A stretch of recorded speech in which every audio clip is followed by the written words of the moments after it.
Township Supervisors meeting.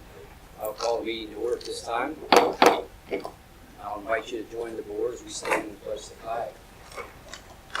Pledge allegiance to the flag of the United States of America and to the republic for which it stands, one nation, under God, indivisible, with liberty and justice for all.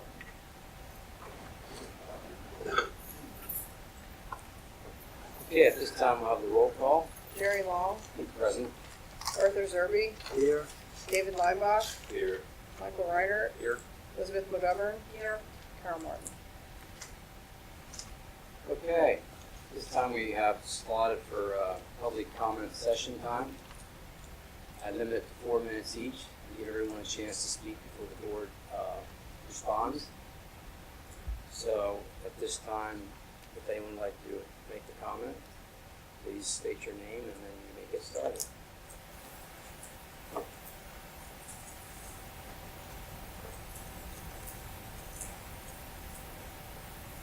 Okay.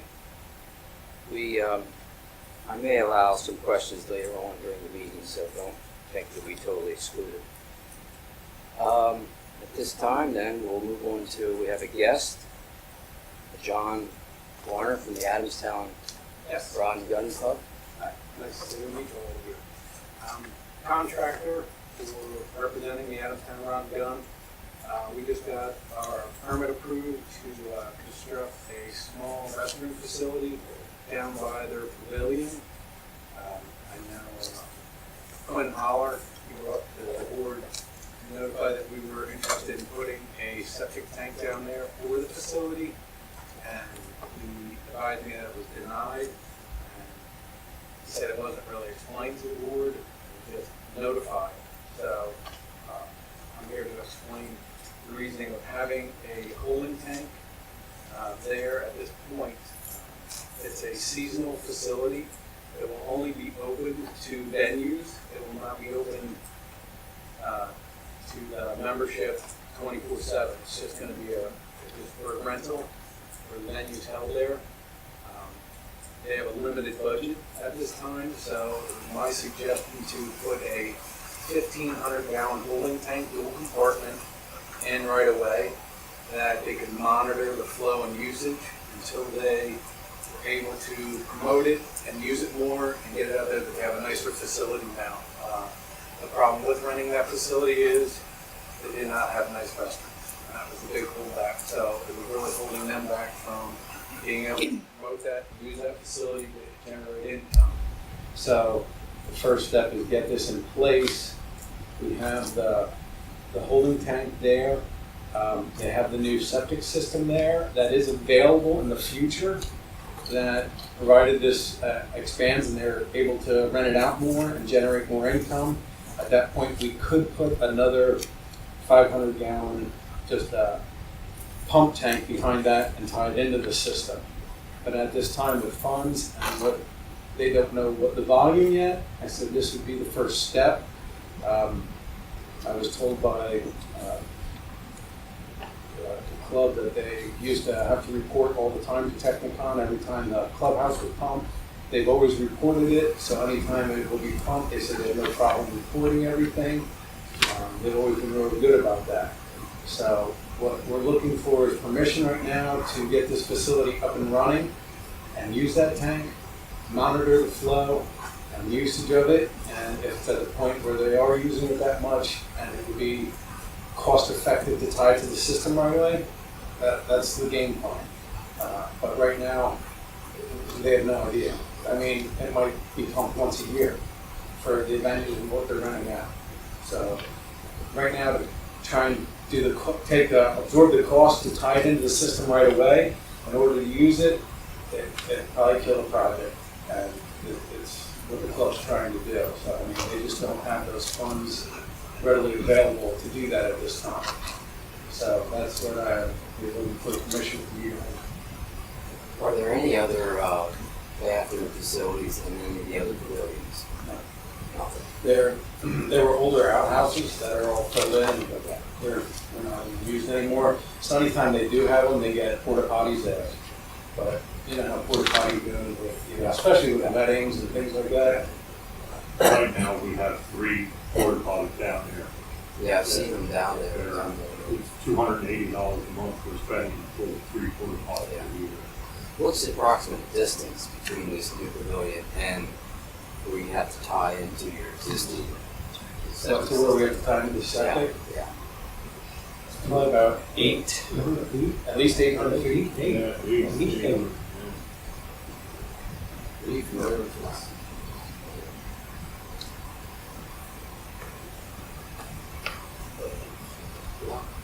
You say certain events. Yeah, it's for rent. It's for rental. Like when they rent it, or if they would have like a larger venue that the club would hold, such as probably the catfish tournaments or one of their tournaments or outings that the club would hold, they would use it and rental then. Oh, good. You have any idea what size facility you would like to go with in the future? As far as what? The size of the new pavilion? No, it's just a restroom. It's just I know. Do you have any idea? You talked about a new pavilion, maybe someday in the future or not? No. Okay, just the restroom. It's just the restroom, which we got the permit. That's approved and we have that. And it's basically a urinal and commode to the men and 2 commodes to the women. So it's not even a large, it's just a nicer restroom. You have running water there. Yes. Yeah. Now, let's do this. In the past, whenever holding tanks run, I think Billy knows this, there was always escrow money put up. Did this require escrow money? Yes, and it would also require an agreement with the township that would outline the agreement that you agreed to pump out and provide pumping slips and those types of things. What is identified in the ordinance would be outlined in that agreement also. What's the escrow for? It's not on In the event they don't pump it So out, it's equivalent the to like township a would draw on cost. that. Yeah, I believe, I'm not sure of the exact number, but it's usually a couple of pumpings for the full tank is usually posted so that in the event there is a malfunction, there's an overflow or some issue, the township could draw on that and have the tank pumped out. And you have funds available in order to pay all of You it. had to acknowledge that you had to put up that escrow money. I don't know what the total was. I know they're, But they knew about it. I knew about it, Yeah, but I didn't have an amount. right. Does anyone have an idea what that is? What does it cost, like $60 to pump it out? 1,500. That's the last one. The last holding tank that we have an escrow for is 1,500.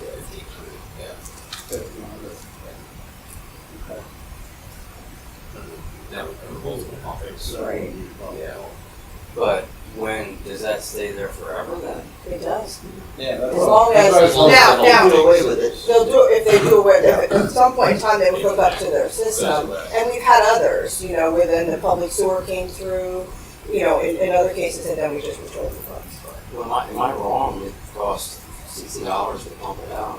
That's, Usually much higher than that. This is a 1,500. Which I would say maybe gallon. $300. I'm just throwing it out. It's I just had a 1,500 gallon tank pumped and it was $200. $200 to $300. I would say 3 being the high end, 2 the low end.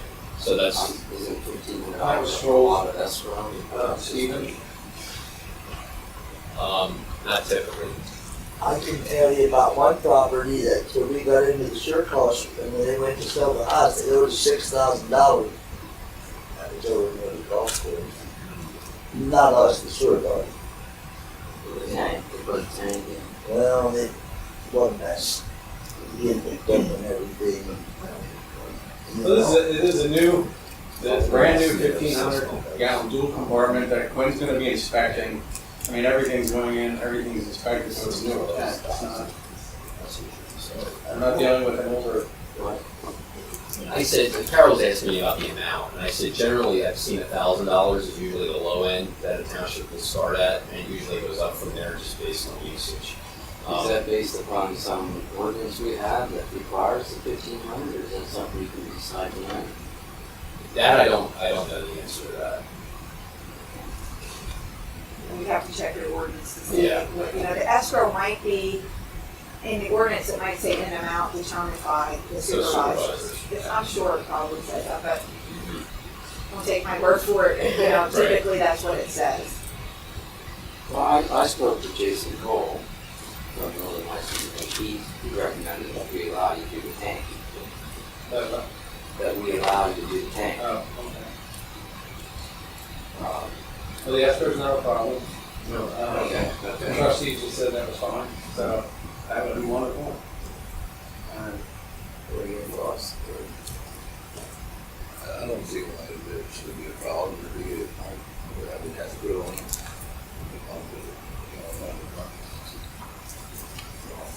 But I think too, the escrow is going on, it's $1,500, it only costs $200 for a whole year for that.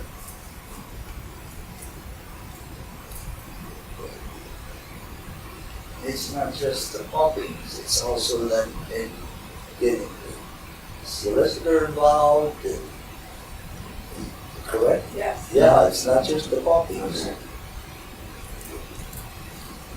Well, if they're good with $1,500, I don't know if we can decide that, I don't know if we decide what that's for. Whatever the ordinance says, Yeah, I'm not familiar with the words. Because I never sat into the second price to my knowledge. I think normally the sewage enforcement officer usually makes that recommendation to the board, but I'm sure it's because of what the ordinance says. yeah. I mean, usually, yeah.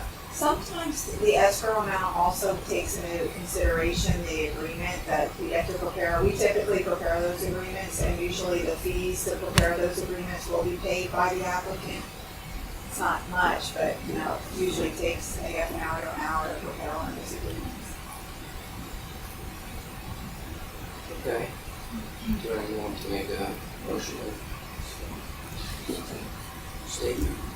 I make a motion that we permit the Adamstown Rod Gun Club the opportunity to put in a 1,500 gallon holding tank. second. Okay, does that motion include the escrow as required? Well, at least that's automatic. Okay. Yes. That's automatic, and, if you also want to make in that motion an authorization for our office to prepare the agreement, we usually do that. Okay, that's for Okay. our solicitor's office to prepare the agreement. Okay, we had a motion to grant them the installation of a holding tank and the solicitor's direction. It was second, so those in favor say aye. Aye. Aye. Aye. Motion carries. Thank you very much. Thank you very much. Well, Mike is all over for a catch fix for Don't forget us. Okay, you have the minutes in your packet. Are there any additions or corrections to the minutes as they're posted? I'm just curious, guest, did we not, he requested for that waiver, didn't we not vote on it? Yeah. Oh, the sentence is missing, the actual motion is, I'll add that. Okay. Yeah, there was a motion made You're right. approved Yeah. that he gave him a waiver on the, I don't remember who did Well, what. I can look. I'll add that.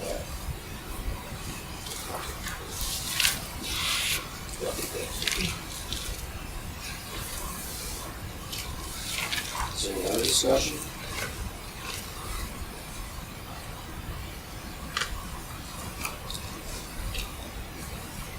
Hearing none, is there a motion to accept the minutes? I have read the minutes and I make a motion, we approve the minutes of 6/12/18 as presented. Is there a second? Second it. Okay, the motion was made to approve the minutes with the correction that Arthur listed. And there was a second. Those in favor say aye. Aye. Motion carries. Okay, you have a list of July's bills to be paid.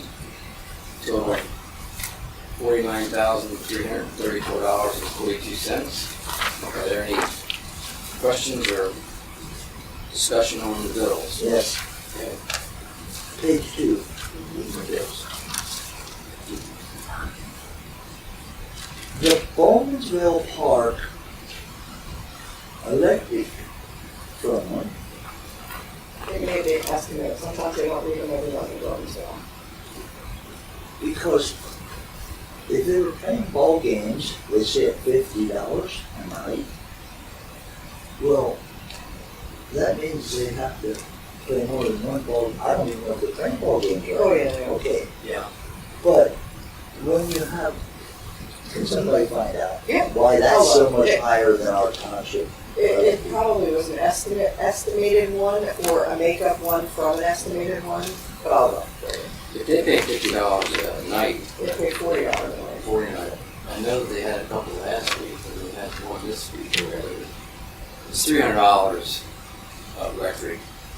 Probably ain't far off. Yeah. Could be.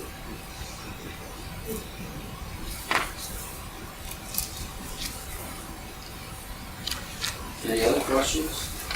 Discussion?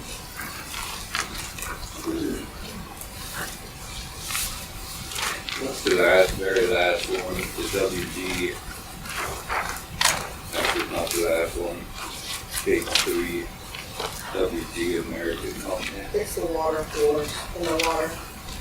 Yeah.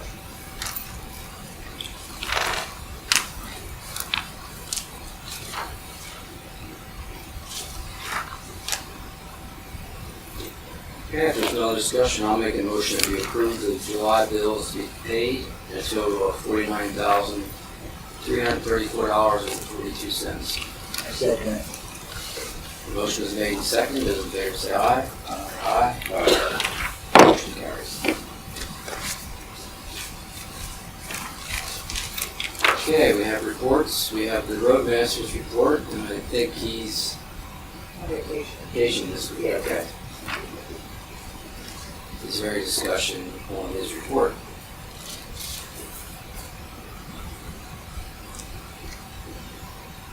You know, we have signs up on some of the roads, Long Lane, Orchard Road, oil and chip next week. It's always next week. Yep. Yeah, it seems like it's hard to get a schedule locked down. He puts them up.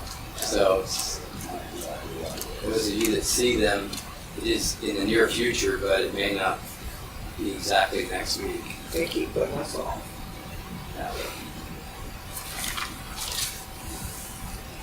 Okay, we have the township engineer's report. You want to go over here? Yes, we have a copy of my report. I'll shift over to page 4. I have a number of items actually for the board this evening. I'll just read these aloud and summarize them for you. Item number 1 is the Meadows Phase 2 subdivision that issued a recommendation letter dated July 6th for action prior to release of the maintenance security.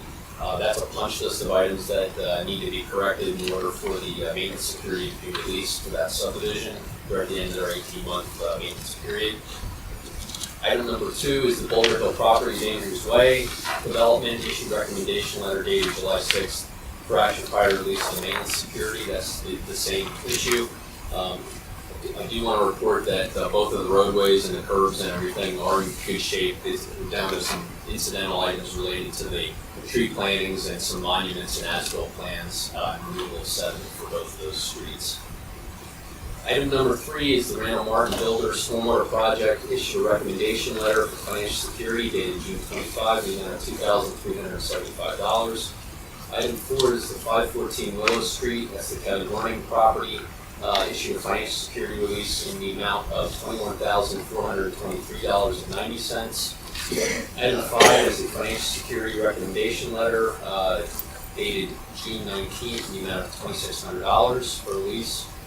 Item 6 is the Summit Tower Stormwater Project, a release recommendation in the amount of $33,521. Item 7 is the Phillips Nader Stormwater Project. We received a memorandum of understanding, a stormwater management agreement, and issued a financial security recommendation in the amount of $11,526.90. Item number 8 is the Maple Grove Automotive Land Development. Issued a financial security release recommendation in the amount of $10,567.50. Item 9 is the Stephen Smucker Stormwater Project. Received a memorandum of understanding, stormwater management agreement, and issued a financial security recommendation in the amount of $2,970. Item 10 is the Marlin Hoover Stormwater Project, seeking stormwater management agreement for action by the board. Item 11 is the Joseph Weaver Stormwater Project, issue a financial security recommendation release letter in the amount of $14,615.05.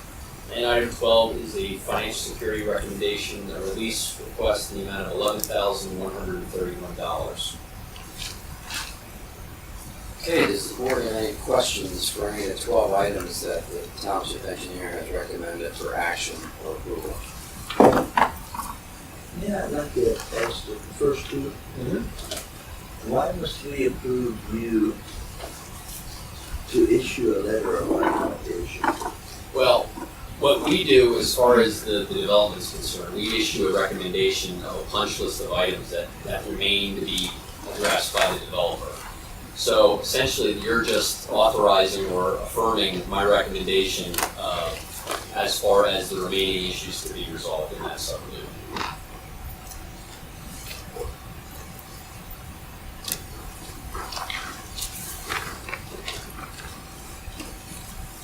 Any other questions on any of the 12 items?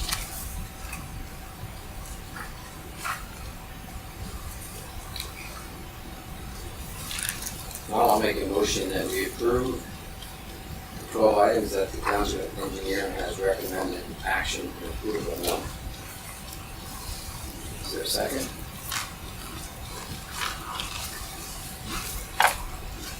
I second that. Okay, the motion was made and seconded. Those in favor say aye. Aye. Alright, Aye. Motion carries.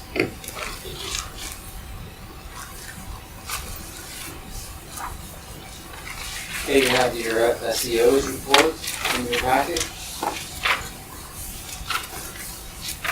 You have the zoning officer's report. Does the board have any questions or comments in regards to the zoning officer's report?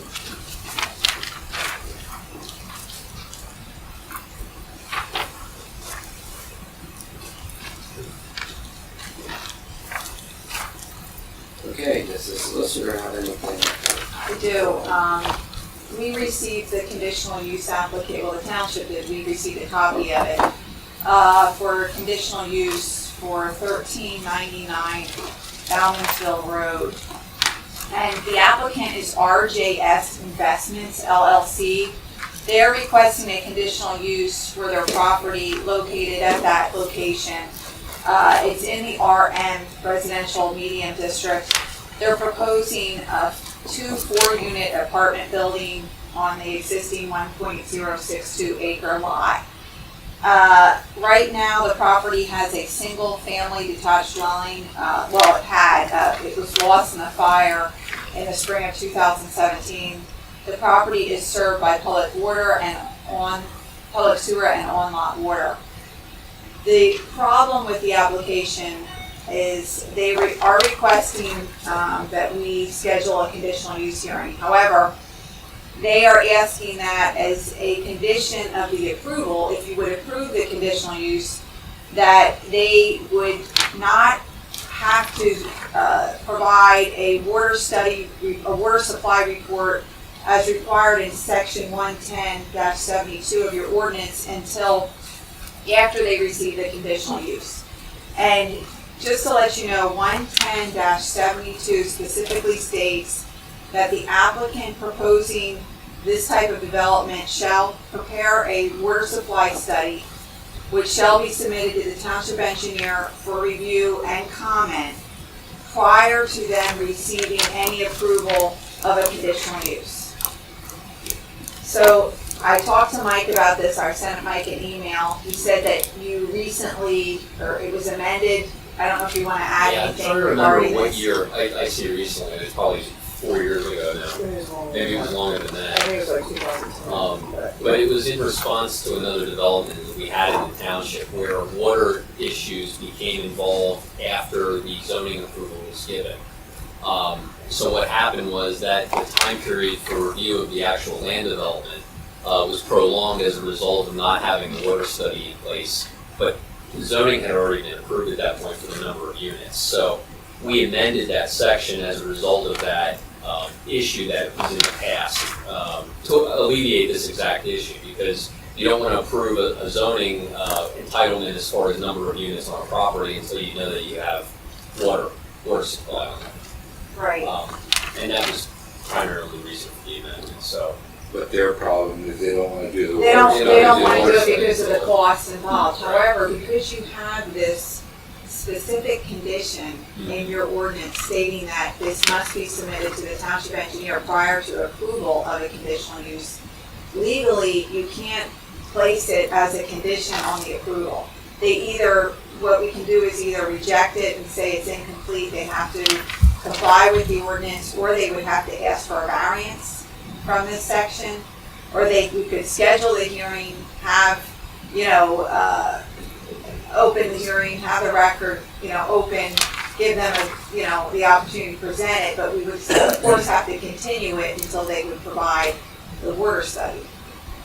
That's the only way we can allow this to occur. There's three options. Well, if I remember, the one you might be referring to was like 60 units. And I think the water was a big issue. This is a single lot with potentially 8 units. I can see the logistics of them wanting to at least get some of the work done and understand whether or not there's a possibility of them doing this before they do it. It's a little bit like making someone get a building permit before you say they can do the building. Well, in one aspect, I guess the other aspect would be to show that they can demonstrate that they actually have a sufficient water supply already available in order to support the number of units. I agree, it's a lower number of units than the other development you're referring to, but in the same token, it also potentially sets the tone for future applications that you get in the township. That may be for 20 units. Where's the boundary of, is there sufficient water supply or versus the number of units to justify conditioning it on this application but not the next? That's right. So- Unfortunately, you're stuck with the language that you have in your ordinance, which Right. specifically states that the water study has to be given to the township engineer for review and comment prior to conditional use approval.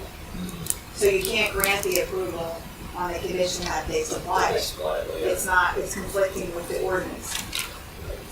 Unless you want to revise the wording. I saw this first. Is the owner assuming that there's water there because there was a house that used to be there with them now? There's a well there already, right? Yes, How many yes. units do they want to put in? They want to put a 2-4-unit apartment. Well, Yeah. They're smaller than what the home would have The been. case before, they had to do a well for each unit, right? Before, didn't they have? Well, they ended up drilling a well for each unit, For each yes. unit. So, they're talking about maybe having to drill a well. No, No. the previous did a one well for each They each- combination. Each building. building unit, yeah. The townhouses have one per unit. The ordinance is written that way, the ordinance should be followed the way it's written. In addition, if I'm not incorrect, I believe RJS is owned by someone who's going with the board.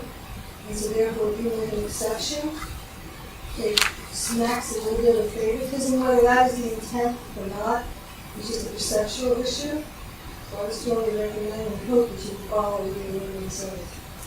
I don't think that any of the options we have before us are conflicting what our ordinance is as Liz says, is basically the option that I might have been interested in favoring was just advise the applicant that we can hold the conditional use hearings, but we will not make a decision until they provide that study. Right, because then, they could get a feeling of how the board, you can't render a decision yet, but you can basically, they can get a feeling, you can get a feeling of the project, but yet we're bound by the ordinance. We can't waive it. Their other option is to go before the zoning hearing board Right, and get yes, a waiver. Variance. Or variance, Yeah. yeah. So, and that's a probability they would get that, except that just incurs more cost and time on their behalf. So they're thinking they'd like the kind of a go-ahead before they do because they don't want to spend the money to do the study if everything gets shut down then anyway. Right. It's not that they're thinking the old well will work or something like that. That's right, they're saying, they do the costs associated with this type of testing. They want to get the conditional use approval first, but unfortunately, Well, I heard Floyd Sensick say that area has all the water you need, so I don't know, I'd be surprised, extremely surprised if they don't have adequate water.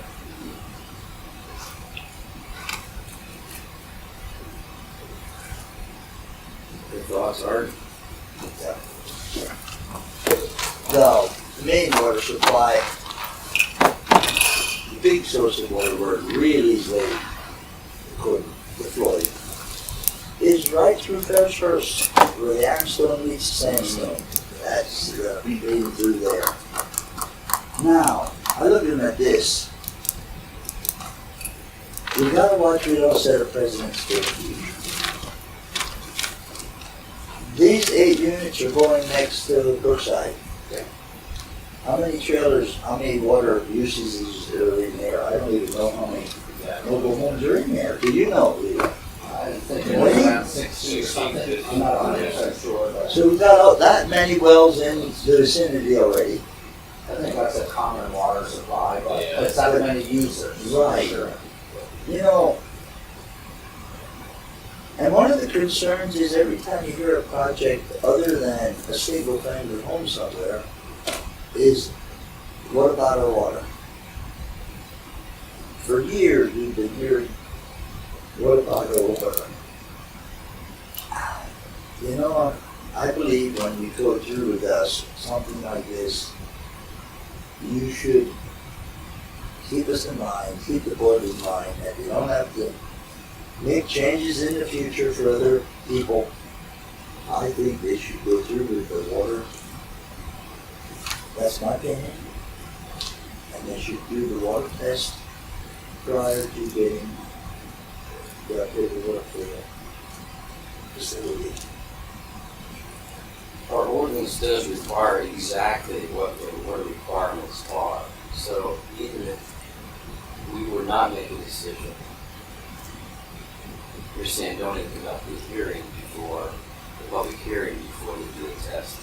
I was suggesting that we could do the public hearing, get input from the community, but do not make any decision until after they have the water test. Yeah, that I can go along with. Yeah. Got it. so I can advise I know you still want to weigh in, but that's what I can advise the applicant then. Yeah. Yeah, what are you thinking, Dave? I like that idea too, it gives them kind of a feel where it's at, if they want to pursue it or not, at the public hearing. Okay. So I'll let them know that we'll advertise for the hearing to take place at the next supervisors meeting at 7, and that we will not be able to Make a decision. The decision that they have to. Yeah, no problem. Okay. You need that as a motion?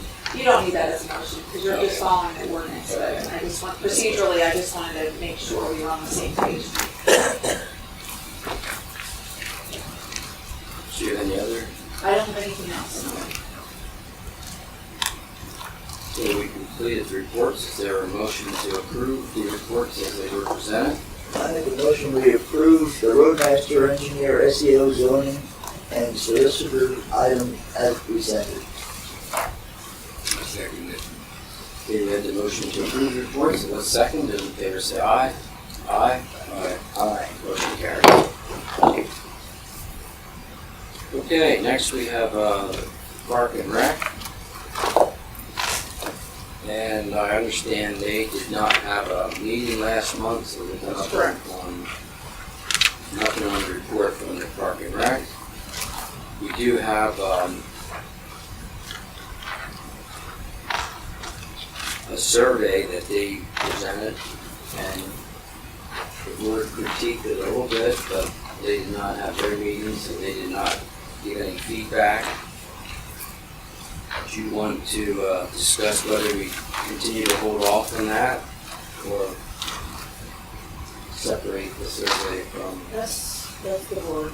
Board should really decide. I've been holding the newsletter in hopes of putting this on the inside of it, but if it's gonna be another couple of months, I'd prefer to send the newsletter out and deal with this another time.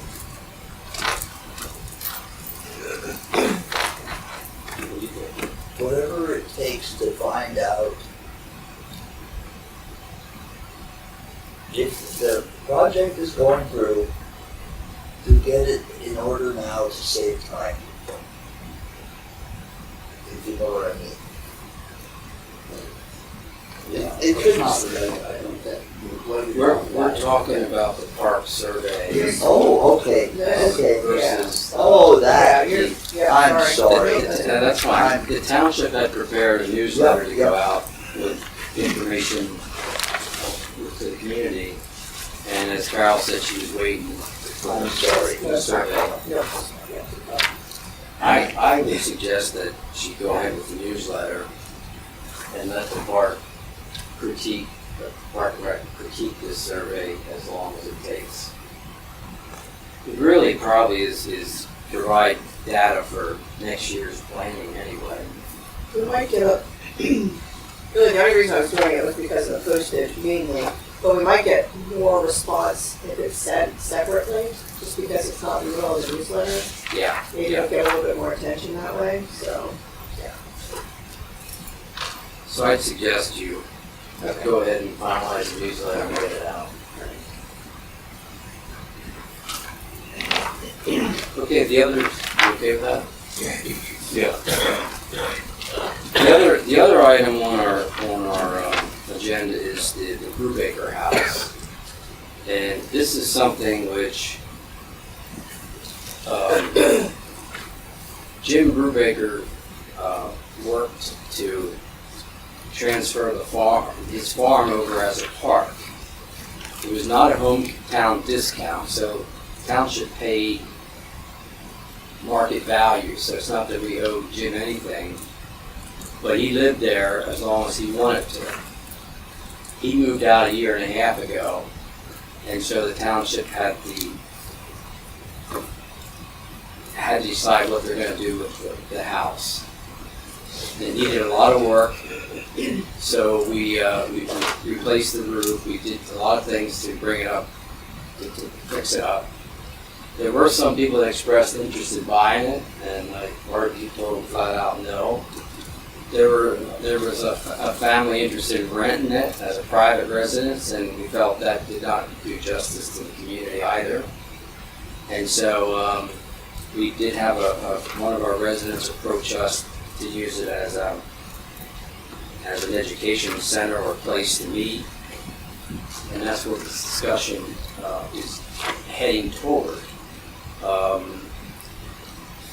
We did have a proposal presented to the board in which Pathways would use it approximately 14 days a month, 3 days a week, and then 4 days a week. The remaining parts of the week would still be available for other township uses. The work that we've been doing has not been done exclusively for Pathways.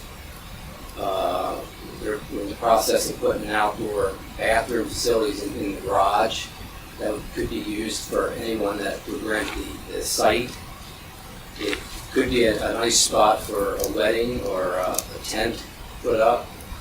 We're looking at redoing the electric so that there would be enough electric available so that if someone put a large tent up in the field, they could put lights or speaker and that kind of stuff. So what's before the board tonight is to give continued direction as to our leaning or decision on engaging and allowing Pathways to have a contract with them that at least would be a 1-year contract that they would be using it 3 days and 4 days. So that's what we're going to discuss. And if you have any questions, we have representatives from Pathways. If anyone has any questions toward that, want to ask concerning their use, I'll allow you to ask questions. I'd like to just leave the questions after everyone had a chance to ask questions to them.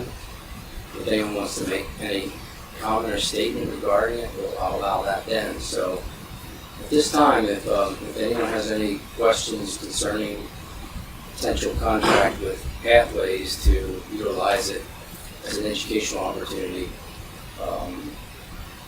I'll take your questions, or you may ask them the questions directly. Yes. Who owns Pathways to the first person? So, Not anybody. so who is the director or the head thereof, or? I'm sorry? We'll allow her. Yes, The, speak up, please. Oh, I'm sorry. It's made up of a steering committee at this point. There's not an owner of the group. It's a group effort. And so what is the criteria to be on the steering committee? At this point, it has been a volunteer position. So in order to be on the steering committee, must you have a certain educational degree or certification or anything? No, we have tried to draw a wide variety of people to be on the committee so that the As loud as you can. I'm sorry, so that the community is represented, Okay. so that potential families would be represented. Does Pathways operate any other institutional entities? No. How are the children chosen to attend Pathways? Application. How are the applications distributed? How are families made aware of applications? So far, it's been word of mouth, although we did put an article in Penny Saver in the Shopping News to make people aware that this opportunity exists. Is it under the auspices of being an alternative education placement for students from the public school district? I'm not sure how to answer that. I I guess guess I it really would. I guess appreciate it would depend on what you would consider alternative education, and whether you would look at that as a, formally through the auspices of the public school or not. I guess I'm referring specifically to students who have not met the discipline code in public school or any other educational entity, and therefore this would be a placement for them. No, this is not an alternative school in that sense. Would you accept students who are court adjudicated? What was that question? Would you accept students who are court adjudicated? What does that mean? You've been placed in an educational facility at the behest of a court system, a legal system. I don't know if it really matters. They can have that. I mean, if it's open for rent for anybody, they could rent it for a wedding or whatever. If they Well, I want. believe it matters in terms of the type of clientele that will be in that building and in the immediate area for whoever is in that neighborhood and that surrounding area. That's the basis of my question. Yeah. I think they would have to be willing to comply with our, like we have a covenant agreement that parents have to read and sign. So, and they would have to meet some other requirements, as far as what we have put in place as far as academics. I think it would be reviewed on an on-case basis. So is a covenant the same as a code of discipline? No. So what is a covenant then? So it states things like the parents are willing to work with the organization and to agree with our educational philosophy and our mission and vision statements. At this point, we do have stated that we are not prepared to meet the needs of students with moderate to severe learning, behavioral, or emotional needs, just because before we accept students, we want to make sure that we can meet their needs. And at this point, we don't feel like we have the personnel or the resources to do that. So we need to be conscious of that for the students' sake, as well as the school as a whole. And I appreciate that. So if you indicated that you don't have the ability at this point in time to meet needs of disabled students at some level, how do you make that determination? Because they would seem that obviously no one on your staff or at your administrative team has the ability to diagnose those issues if they haven't already been diagnosed. we would ask for past records, IEPs, and that doesn't necessarily mean that no member of staff would have the ability to diagnose that. That's a different matter than meeting the needs of those students on a day-to-day basis. So are the educators certified Yes. by PDE? In subject matter areas or grade levels, or how are you certified? What are your certification criteria for your current staff? I'm one of the teachers. I have a bachelor's of science degree in elementary education and a master's degree in curriculum and instruction. Are you certified? My Pennsylvania certification is not current, but with a non-public school, we're not, or in this kind of a nonprofit organization, that wouldn't be a requirement. Are any of the teachers certified that are currently on staff? Yes. How many teachers do you have? We have currently we have two at the middle school, high school, the ones that would be at the Brubaker facility if we would be there. And then we have one at there's another location for elementary. Where is that location? That's at St. John's UCC. Where's that? Church. Beyond? In 625. That's it. Oh, it's 625. So, students attend at the junior or senior high school level. Do you provide them with a diploma? They will receive a diploma through whichever organization their parents choose for them to receive their diploma through, because that would be, they can do that under homeschool law. So you don't necessarily provide a diploma, the parents have to figure that out. We provide guidance, like we can, but there's several organizations within the state of Pennsylvania that provide certification. And then what we do with these families is, provide them with the information, but that's ultimately, each parent makes that choice, which organization they would want to go with and receive certification through. What is your tuition? 2,000 students. For how long, a year? And what's an academic year? How long? August 28th would be the beginning of school, and then May 23rd, I think, is the last 180 days. Yeah. So what's your minimum and maximum number of enrollment? It doesn't matter. Maximum number is 30 at each level. Junior high and senior high? So I'm not really sure. I've not been in that building in a long time. I'm just not really sure if that building can handle 30 to 60 kids simultaneously. No, 30 at that one location, 30 at the other location. So you're saying your elementary? 30. Right, could be 30 maximum. And again, I don't know if they can handle 30 students plus faculty. Okay. Yeah, I guess I still express my concerns. I think that there are additional questions I could ask. I'm not going to belabor it at this point in time, but I just have some real concerns about having been a long-time high school principal in multiple districts. I have many concerns about placing a group of kids out in the middle of nowhere. I understand your philosophy and your vision and what you're hoping to achieve, but unfortunately, those of us in education have seen what can go wrong as well as what can go right. I just have a lot of concerns about placing a facility like that where people are talking about placing it. Can I ask a question? Yes. Is it correct that it is a homeschool group and basically are following homeschool principles, so to speak? Pennsylvania homeschool law. Yeah. I have a question also in regards to Levi's question. So most of these students will be out of a homeschool style curriculum instead of a public school. Am I correct at this point? You could say that. I guess what I would ask is how familiar are you with homeschool style curriculums, because there's a wide array and some of them are very much like public school and some of them are very different. I see some homeschool, and I don't agree with it. And I'm going to tell you the reason why.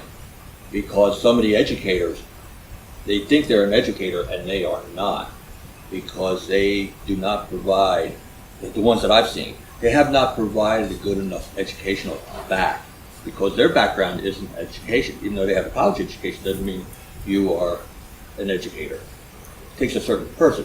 Now, you told me you are an educator, and you're going to have other ones, and that's good, and I like that. That's why I asked you how many are going. So you're going to be taking them out of a homeschool, which is good from my perspective, and putting them into more of an educational facility. Am I correct? Yes, and I agree that we have all seen homeschool situations that were not ideal, and our hope is to provide a quality academic program for these children. Yeah, I've just seen from homeschool, they just have to do too much on their own. As a fact, if I may, to address your concern, the three educators that we potentially have hired, they have a combined, if I'm correct, 60, 80-year. I think we're all involved in education for 20 to 30 years. Of the three of them, there will be between 60 and 80 years worth of teaching either in a private or public school. So it's not that we have unqualified educators at this point. I don't think it's in this board's prerogative to evaluate whether or not they have qualified teachers or not, or what the process is. They're homeschooling, whatever it is. To us, I think we could be the Boy Scouts asking to use it a certain night every week, and we would, contract that out with them, and we wouldn't be criticizing or trying to critique how they run their Boy Scouts or whatever. Is it a good fit for the use of what we have, and how else? Like I say, it sat for a year and a half, and we had no way of knowing how it could be utilized. And like I say, it was a resident of our township that came forward, and I think, and I think it could be a great thing to give it a year trial basis, and I can see a lot of potential. But at the same time, and I appreciate the questions, and you have the right to ask them. But like you say, at some point, we're not here trying to manage how they're running their educational procedures or whether or not they're qualified. We'll expect our legal counsel to prepare a contract which will protect the township at all means. And we rely on the professionalism there and us trying to dictate that tonight. I think the outdoor bathroom facilities that we're in the process of looking at can be used for a wide range of activities that don't involve the house. And it may lead, like I say, renting out an area with large tent, having some events there. I think Jim Brubaker said he expressed he would be proud if it was used as an educational opportunity. But we do not owe Jim Brubaker any necessarily weight here. Yes. Well, I agree with what you're saying, and don't get me wrong, I'm not disagreeing with what you're trying to do. I just wanted to see what kind of students that you were doing, because it seems like that she was trying to say that you might be taking people from the public education, but you're actually taking the homeschool. And I think you're giving, my personal opinion, a better understanding of education because of your teaching credentials that you have. So I applaud you for what you're doing myself. But that's and I think thinking you're helping the township with the renting of the building and things like that. I just want to clarify, I don't think they said that every student would come from a homeschool setting. They're saying they provide a similar mission, vision setting to a homeschool setting, but they would be open to accepting students from the public schools or private schools of any sort. So it is not just a matter of taking current homeschoolers and moving them into their building. I understand that. Okay. If I may, Cindy, from you, I gathered that there's a fear of damage. You mentioned. You I didn't believe say it's that. unruly. I believe it's a fear of damage. I also think it's not the best educational setting for a student, and that's So just let my me address, vision let of me address the philosophy. damage. In their proposal, they're proposing that they keep the facilities clean, neat, and orderly, that they'll report any accidents or incidents which would incur deterioration of facilities or grounds beyond that of normal use, and they'll take immediate remedial action to clean and correct such incidents to minimize negative consequences. All costs for repair damages to facilities by persons involved with pathways will be the responsibility of pathways. So that's in their proposal, and that would be required even if it weren't in their proposal. So And I appreciate that. I guess the concern that I still have is we live in a township with absolutely no police coverage. And those of us who have been in education a long time, including the folks sitting here, know that your number is up when your number is up. And what happens when there is an unruly student, a student who is a danger to himself or herself or others, and there is no police department that can respond in a very quick manner? What is our liability then? You know, what is the liability for any immediate neighbors that live in the nearby facility, nearby area to the facility? they will have insurance policy, and they will assign a waiver of liability. If you have a kid that goes off the edge, that's not going to help anybody, including these folks, at the moment that happens. But even facilities with policemen on site have incidents, so it's Absolutely, not, it's but it not is a deterrent. necessarily, it's not hinging on police or not police. I'm just saying it is a Let's deterrent. get back to questions, specific questions for them to respond. Does the board have any questions? Just one response to that last thing. Okay, go ahead. It doesn't matter what group takes this over. If there's an incident in the park, it doesn't matter if it's them or who it is. You still have the same police situation. Yeah, I think if we allow fears like that to concern those who can't rent it out to anybody really. I mean, it could be happen to anybody that's renting out a wedding or something. It could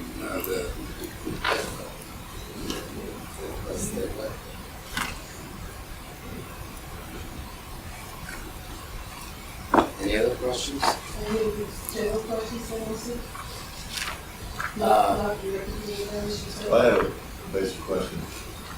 The high school age kids, how are they gonna get there? Are they driving their cars there, or parents dropping them off every day, or most of the parents? It seems like a lot of cars running up that little driveway, right on the bus.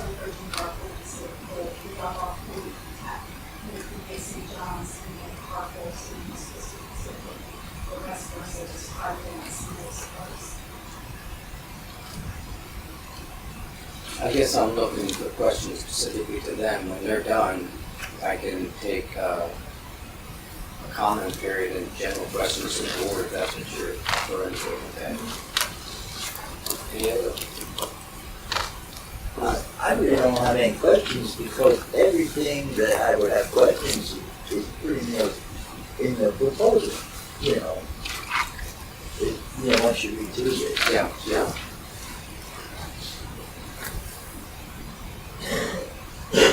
Do you have any questions, please? No, I think the proposal that Okay, they, okay. we would just have to prepare an agreement.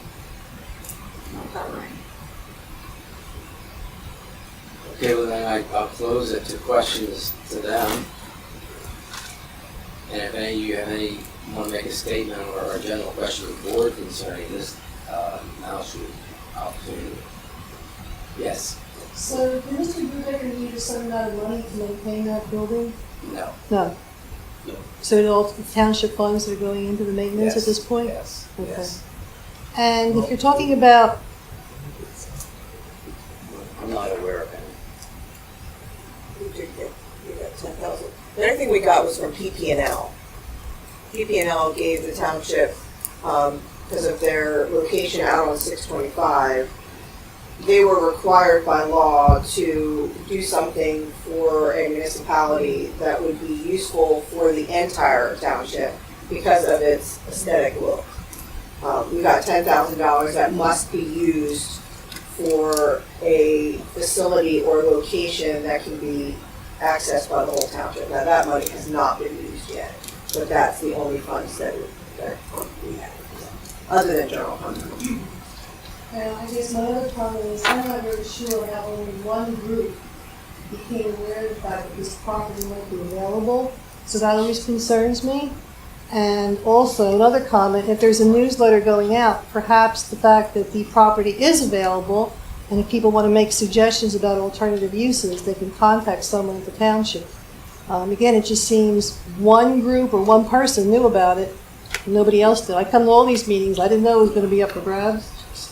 So, I'd think it's I'd like fair. to address that if I may, and that is, Well, let Cindy finish if she. No, it's- I was Okay, just- Okay, that was it. okay, okay. yeah, this group had no advantage other, compared to anybody else in the township. There was no contact made until they came to the township. They, on their own initiative, which every resident would have had the opportunity to do that, they had no inkling. They just happened to, one of them happened to go by and saw that there was a gate across and wondered what's going on. So they stopped in here. I think somebody took a walk over there and saw it was empty, and so they stopped in the township building.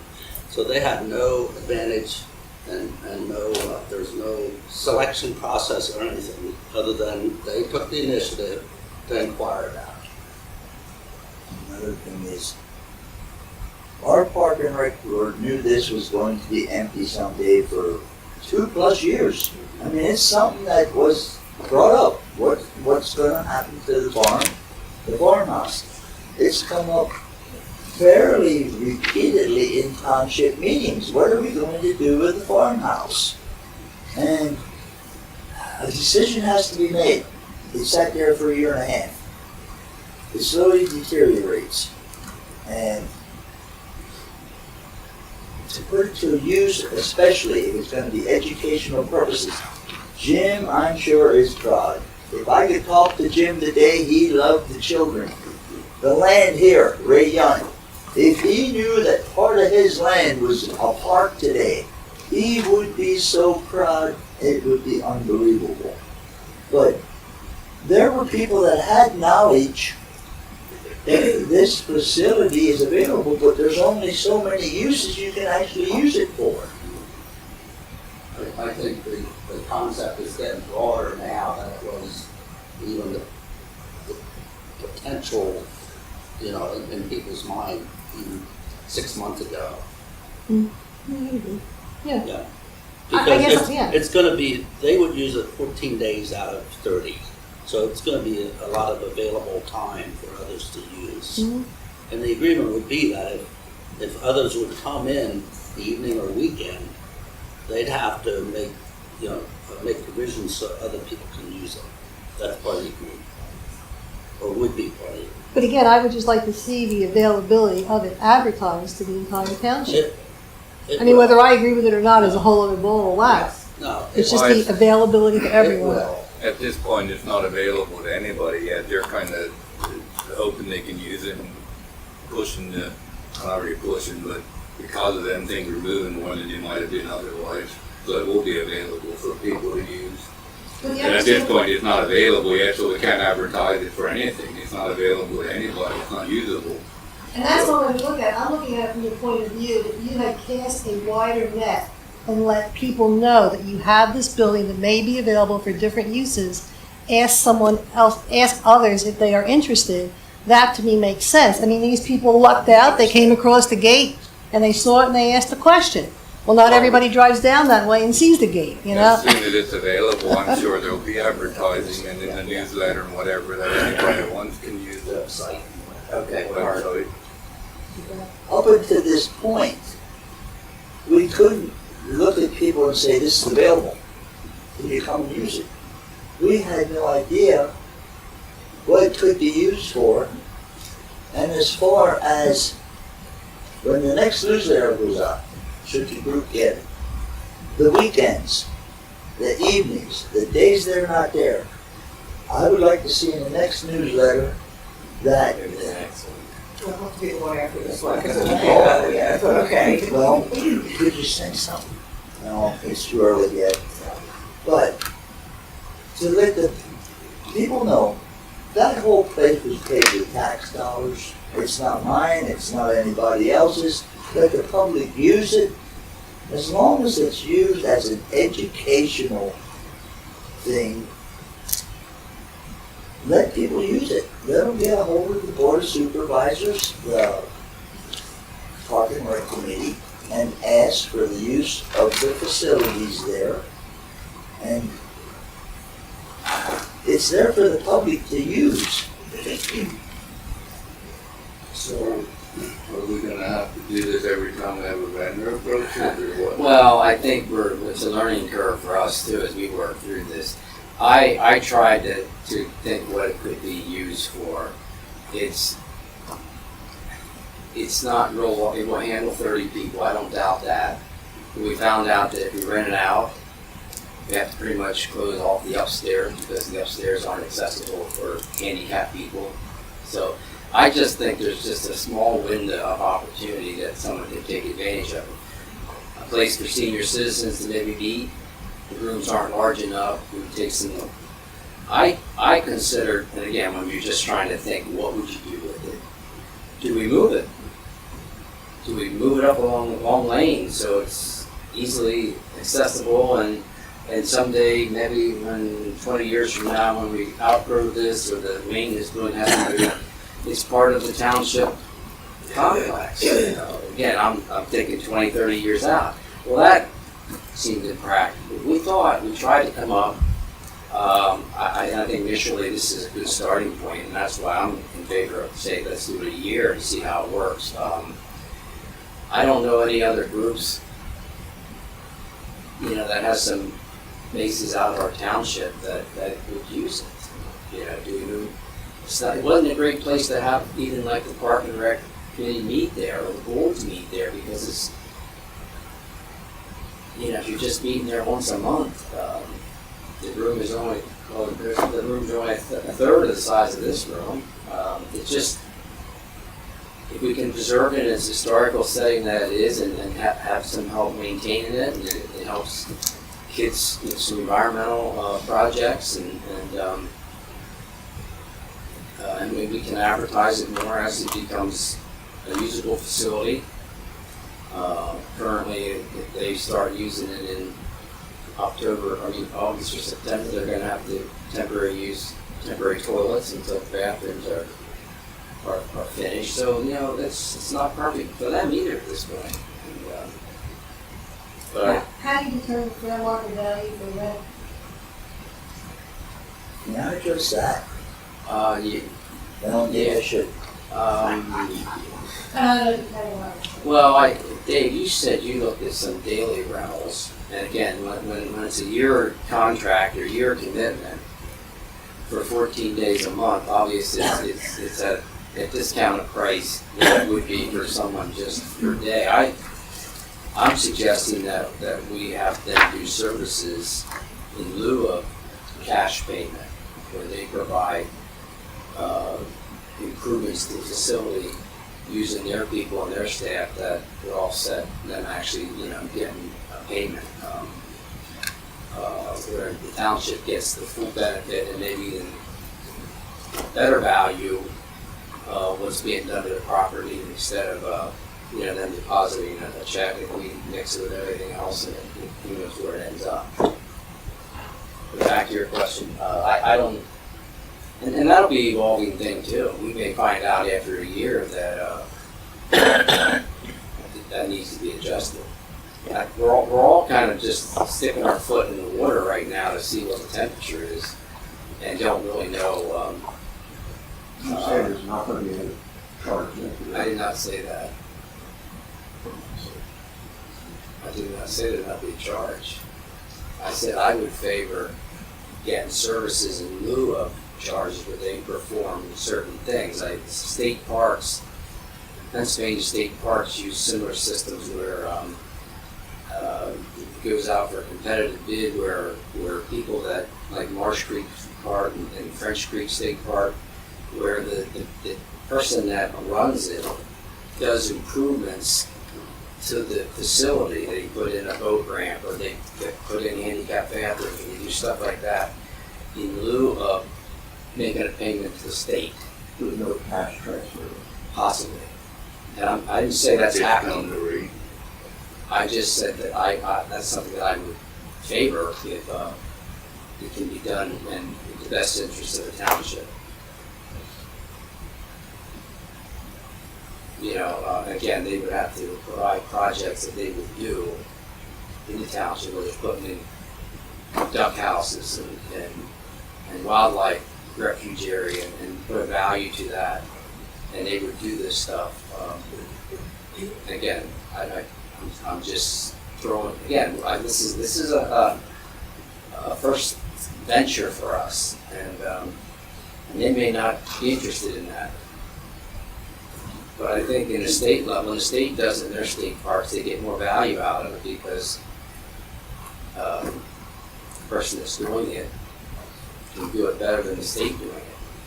There may be things that they could do better than us going through the administrative part of the township staff, so.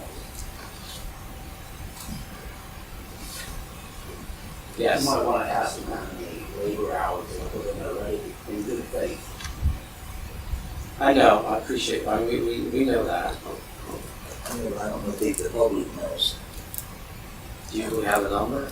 30 people this weekend, I heard, wasn't it?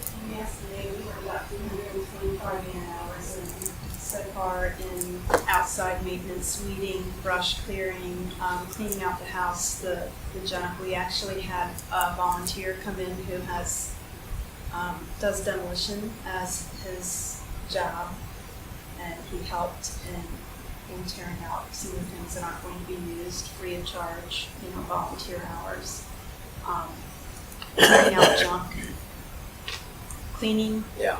So, yeah, and it's been a privilege doing that. And that, whether or not Pathways is there or not, the people that showed up, we had 26 people on June 30th and 36 on July 7th, just this past Saturday. And what a great time they had doing it. And we had people coming up. What else can we do? We had kids coming up, teenagers. Is there more we can do? What else can we do? So whether or not, whatever happens, I will say that 325 hours was done with a lot of community building and joy. A lot of people enjoyed it. Excited to be involved. Who oversaw that work? I did. Who what? I oversaw, Levi was down there both times. And I was over there today, and it's a big improvement. It's a huge improvement. Already they have contributed man hours and value to the township.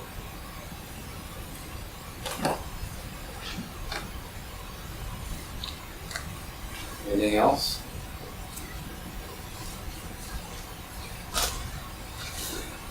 Well, I guess the next step is for us to either authorize to continue. I would suggest we authorize our solicitor to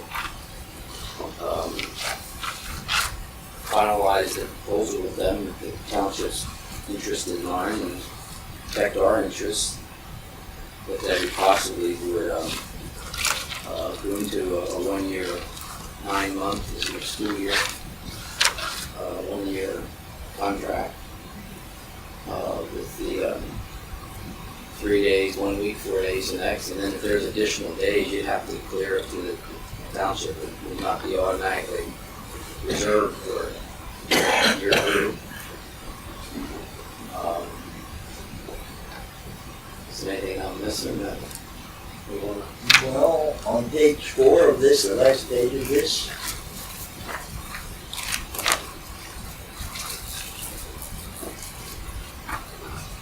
you had struck on it a little bit. Their services in lieu of rental fees. Well, I think maybe Liz can work something there. I think, Throw it back on us.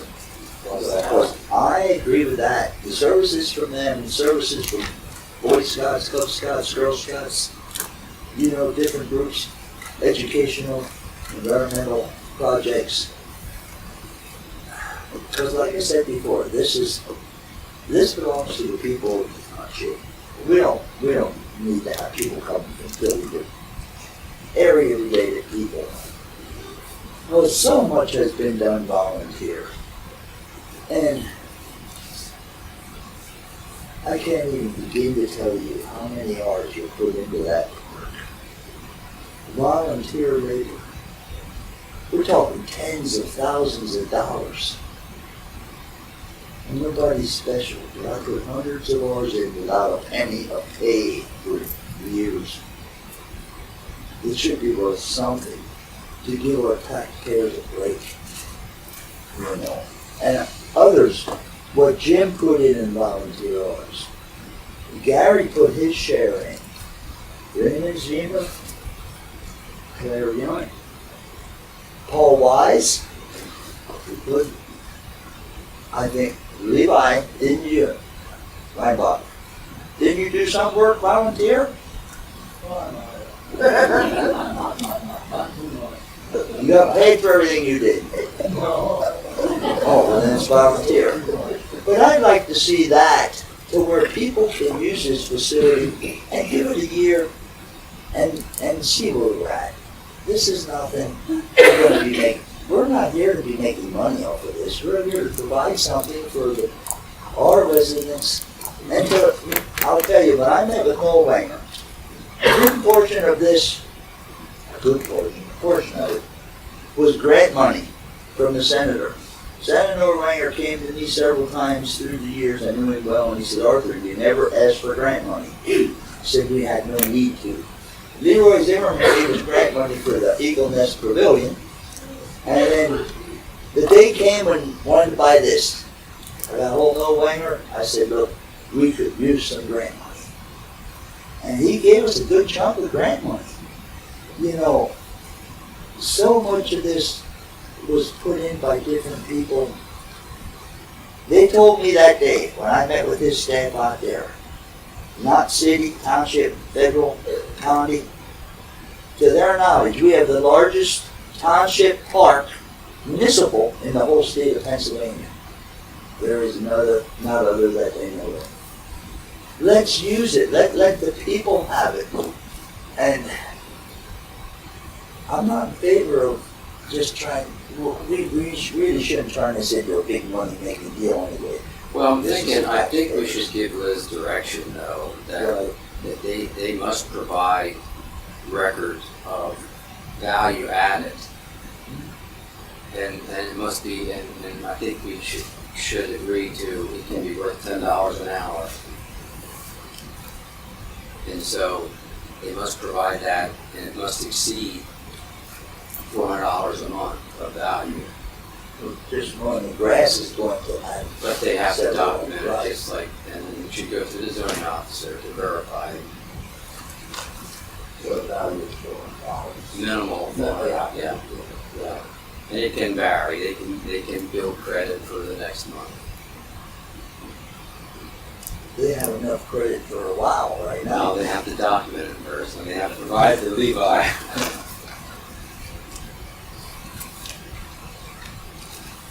So you need that as a motion?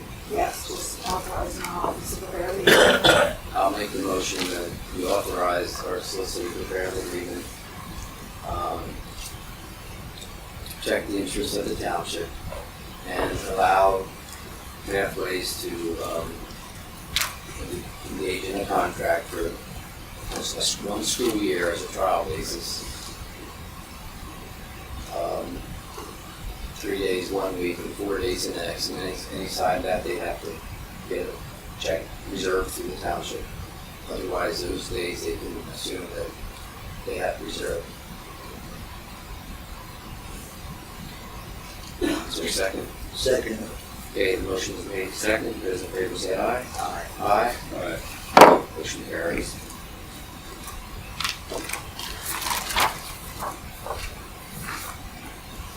Okay, this fire company thing or the fire police thing, is that under new business? No, yeah, you can do that. Okay. Right, you and me back up. Yes, please. Who got the resignation from a park and rec commission? Oh, that's Now, if anybody's interested in being on the park and rec committee, please fill out a form and bring it to the township meeting. Because we find somebody, we have to pick out till the next township meeting. Okay. So if anybody's interested, we had one that, what was her name? We have one, Amanda. Amanda, yeah. We currently have one volunteer interested, so yeah.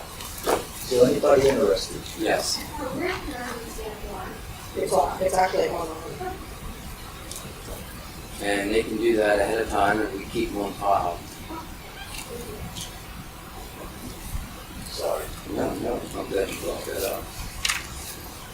Okay, we have the PennDOT winter maintenance agreement. And this is, we do this, what, for, receive payment for some of the services we do? It's the winter, yeah. We put it towards salt, And the motion is what, just to accept their? Yeah, this is year 4 of 5 of an agreement we already have with Okay. them. It's just,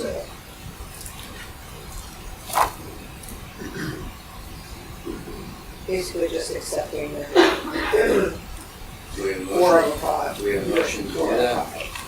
I would make a motion that we accept the agreement between Brecknock Township and Pennsylvania Department of Transportation for the municipal snow removal contract for the year 2018-2019. Second? Second. Okay, the motion's made and second, those in favor say aye. Aye. Aye. Motion carries. Now we have resolution 2018-7, procedure to dispose of surplus property. And I think this was brought about because of the truck. Yeah, we don't have any procedures in place as far as how to, so we don't have to worry about legal advertising and so forth. This would kind of give some guidelines, and it's under a certain dollar amount. That's right, 2,000. Liz's office drafted this resolution, so. So we have a resolution in our packet, 2018-07,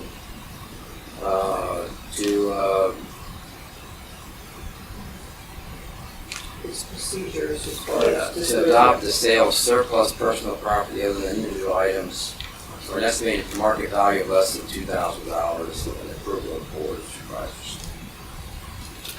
You want to comment on that? Sure, I can just tell you, Okay. under the second class township code, specifically section 1504B, the Board of Township Supervisors has to adopt a resolution to adopt a procedure for the sale of surplus personal property, either individual items or lots of items that have an estimated fair market value of less than $2,000. So then you don't need approval of the board each time that you want to sell or dispose of anything $2,000 or less. So that's what this resolution sets forth. It gives a procedure of what the board will do, what the township will do to determine that value and dispose of that property. And that's resolution 2018-7. We do have 3 originals for it. Okay. Any questions? Yeah, when there is items under 2,000, it is brought to the attention of the board, each board member before it's.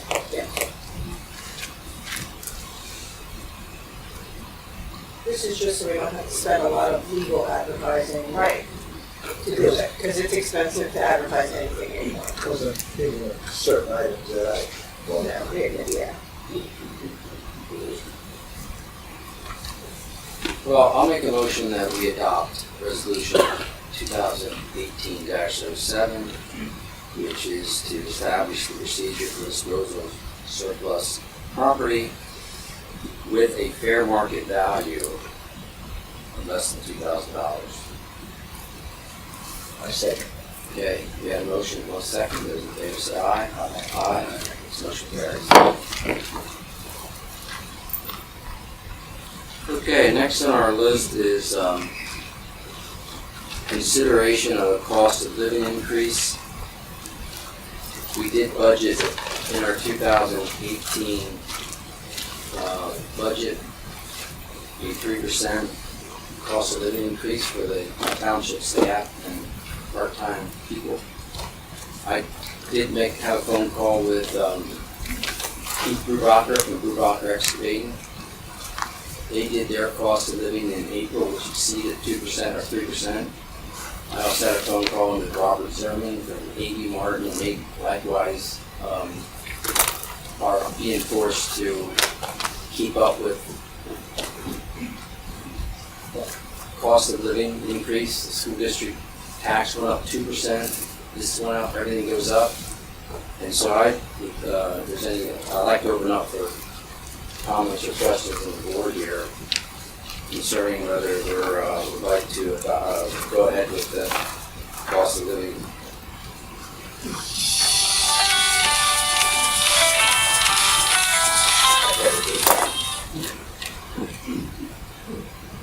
I guess time out. Go ahead, I'm okay with it. Well,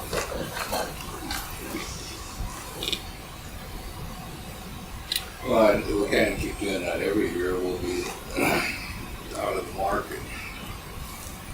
well, depends what the market is. Well, you were 3%, you said. Thank you. Keith Brubaker says he had to do more than that to stay in the market. I think we have a good staff right now, and I think we will. And we did a performance evaluation on all the staff and management. This is the third year in a row we've done that, and they've all come back recommending continued employment.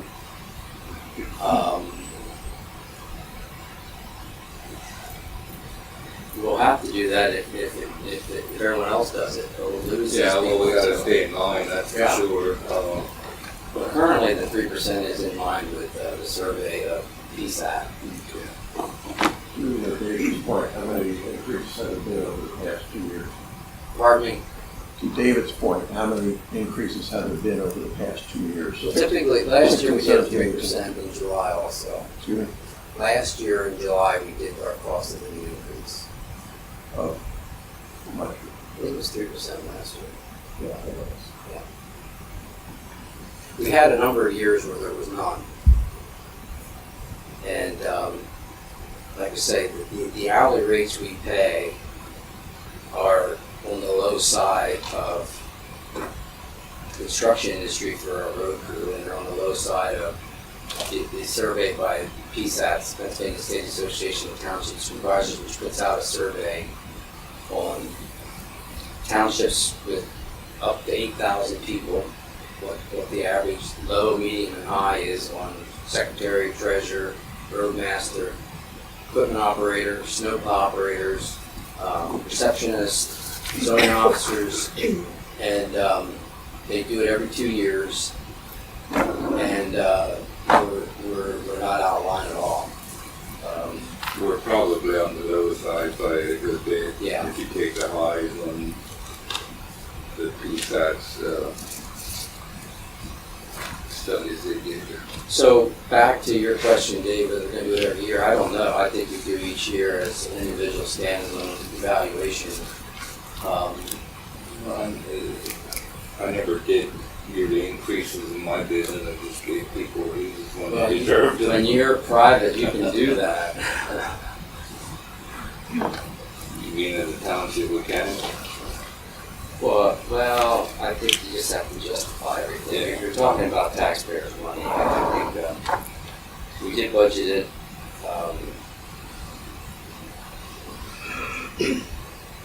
I guess where I'm kind of stuck on is just throwing an increase to everybody across the board.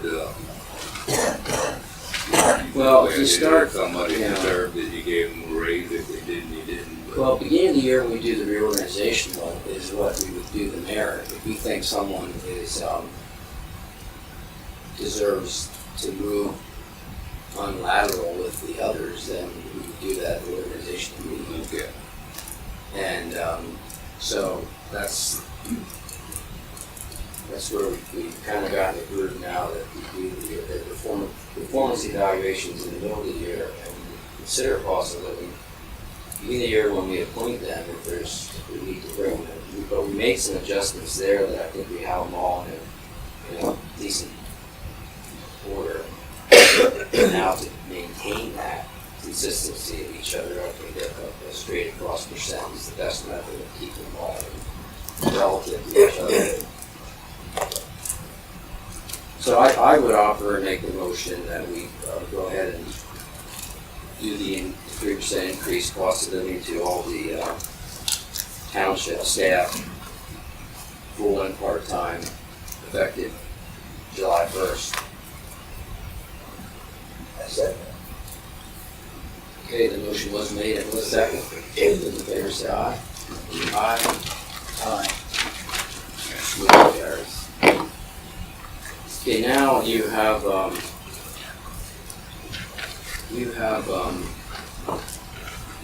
the Bonesville Fire Company is requesting permission they're being asked for traffic control for a motorcycle benefit ride on July 15th. It's outside of the regular items that they provide for the community that you approve at the beginning of the year. And if anything comes up like this for workers' comp, they are to be approved individually by the board. Okay. And because it's outside of their list of organized events that we approved in January, they're asking permission so they're covered under workers' comp as well, I think. And this motorcycle ride is to benefit Peyton Zerman. Peyton Zerman? Yes. And I guess it's going through our township, is that why? It is. Okay. And they're ending up at 5.0 Fire Company. Okay.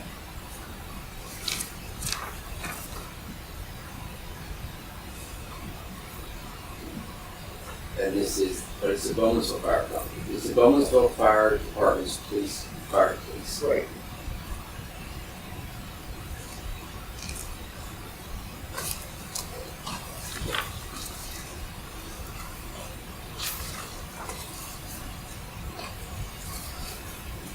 Well, I'll make that motion that we authorize the Bowmansville Fire Department's fire chief to assist in the requested traffic control for the motorcycle benefit ride on July 15th.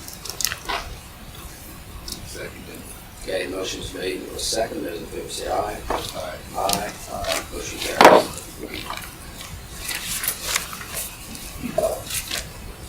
Is there anything else? Okay. Okay, motion to adjourn.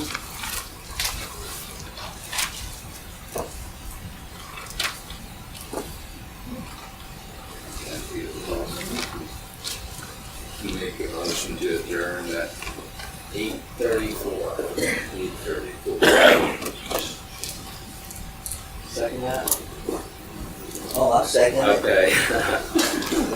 Motion was made to adjourn at 8:34 and seconded. Say aye. Aye. Aye. Motion carries. And that-